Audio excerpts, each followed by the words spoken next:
Episode 1 of Far From Home made my heart go KDK, KDK, KDK. Oh my God! But you see, episode 2, 3, 4, and 5 of this movie series made my heart do boom, boom, boom, boom, boom, boom.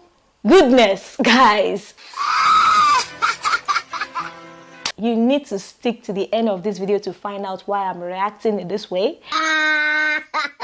You see, there are some elements that I love in this movie series that made me happy, and there are some elements that were not cool, plot holes and cliche, and I'm going to talk about it in this video. Kindly check out my previous video where I reviewed episode 1 of this same movie series. You don't want to miss out on the backstory, trust me. So let's get started. You have the temerity to steal from us. Quick notice, this video contains spoilers, so if you are not a fan of spoilers, kindly check out my previous video review of this movie series. Far From Home tells of the story of Ishaya Bello, a young adult determined to make his dreams become a reality against all odds. The editing of this movie series is superb and vibrant. The title sequence is so fascinating, and it reminds me of the title sequence in Squid Games, which is a Korean movie series. You know, I love how the letters, some letters in the title sequence were in motion. Like, I love it. I also love the pool party scenes, how it was beautifully edited to make it visually pleasing. I love the colors and I love the transitioning, and I love how the editing enhanced Ishaya Bello's highness, because at some point in this movie Ishaya Bello got high on Molly, aka narcotics. So you see, the editing was made to help us, the viewer, to be in Ishaya Bello's mind, to be in his brain, to see how it feels to be high. You know what I'm saying? Okay. The much anticipated exposition from episode 1 has officially and finally been revealed in episode 2 to 5. If you recall, in my previous video, I talked about all this interesting information not being revealed, but now we now know of them. Informations about Ishaya Bello's father and how he had accidents, Ishaya Bello's late brother, Carmen, and why she constantly took pills, aka narcotics. So all of these things were revealed in episode 2 to 5. Now, speaking of Ishaya Bello's parents, oh my goodness, they are so problematic and unsupportive. Goodness, Ishaya Bello's parents drove him out of the house, and I can categorically call them villains. Yes, villains. They are not cool at all. They are not parents that children pray for. They are the one that made Ishaya Bello to dabble into things he's not supposed to dabble just to survive. Like, his mom is not even helping matters. Like, you know, But I like how the directors and the writers made the parents behave that way so that they can stick to the theme of the show, of the movie, which is Far From Home. Now, Ishaya Bello himself has bad characters, bad traits. You know, I was praising him in my previous video where I was saying, oh, he's smart, he's this, he's that. Man, he also has selfishness. He's also irrational. He rubbed all of these bad characters on his friend's face. I'm talking of Michael. In my previous video, I talked about Michael being a nice person. Michael is Ishaya Bello's friend. He's his #1 friend from day one. He's also an artist that supported Ishaya Bello through thick and thin. But you see, when Michael needed Ishaya Bello the most, he was nowhere to be found. You need to watch this movie to understand what I'm talking about. Now, there are some characters in the subplot that are quite interesting. These characters added flavor.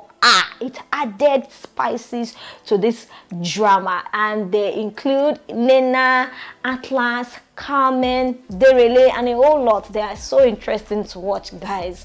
I love how the directors and writers made the student actors to behave like teenagers in some way. You know, they did not really make them behave like adults throughout the movie, which is cool. Example is when Nena told Atlas to take a bracelet, and keep her bracelet, which is a sign of love, which is a reminder that she loved him. Like, that act was stupid, silly, but it was necessary because it's something that a typical teenager would do. So yes, that is a cool decision from the directors and writers. Although Wilma Academy is westernized and Americanized, there was Niger vibes infused in it. The students were not speaking British English. They were not Americaners speaking like Britico. No, they were speaking like Niger Peking, typical Niger Peking, and that made sense. You would hear Yoruba language, Igbo, Pidgin English, like it made sense. The makeup and costume is excellent. The makeup on Carmen's leg, that scar, oh child, that looks so real. Then the makeup on Michael's face, it's so real because Michael's face was battered, and the special effects makeup just enhanced his battered face. Like, goodness, that's cool, so cool. Moving on to the other side, the plot holes and cliche. Now let me talk about the plot holes, what I did not like. Goodness. Number one plot hole is about Ishaya Bello's scholarship. He gained scholarship into a prestigious school, and his parents were not informed. His parents were not aware, and they were not even invited by the principal or board of directors for questioning or appreciation or acknowledgement or for background information. Kai, prestigious schools don't disregard important, relevant informations like that too. This can only happen in movies, sha. No, if it happen for real life, because hello. Okay. Well, another plot hole for me was about Frank's abduction. Frank is Ishaya Bello's friend and roommate in Wilma Academy, and he was abducted, and I'm like, how come? I was shocked when the principal of Wilma Academy School was shocked, because there were cameras installed in the school compound. You know, how did the cameras not capture the abductors? How did the cameras not capture Ishaya Bello speaking to Rahila, talking about how he helped Adufe, his ex-girlfriend, to kidnap Frank? How? Now, the third plot hole for me was Ogarambo's second escape. Look at Ogarambo was trying to escape after he had caused mayhem.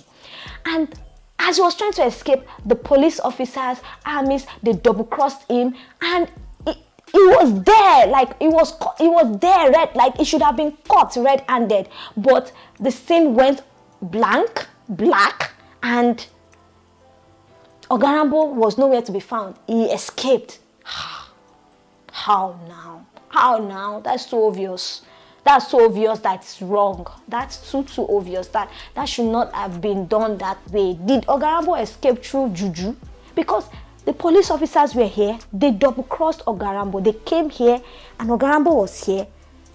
Easy access to arrest him, but no. Maybe he used juju to disappear through thin air or something, I don't know, but that scene just did not make sense for me. Then Carmen going to rehab, not make sense to me because the timing was wrong, and I didn't see any need for her to be in rehab. She did not show any qualities of somebody that was high, you know, on narcotics. She didn't show all of those characteristics or qualities. Like, well, the cliches for me was when Rahila and Frank met. Rahila is Ishaya Bello's younger sister, and Frank is Ishaya Bello's friend. They met and they fell in love at first sight. Now, wow, that scene, I've watched that scene millions of times. Now, wow, well, those are the things I like and those are the things I do not like in this movie. So kindly share your thoughts with me in the comment section below, and kindly subscribe once again, okay? Do you agree or disagree with my opinions about this movie? Kindly share your thoughts once again with me in the comment section. Kindly subscribe, kindly check out my previous video where I reviewed episode 1 and other movie reviews, so kindly check them out. I'll see you on my next video. Bye for now.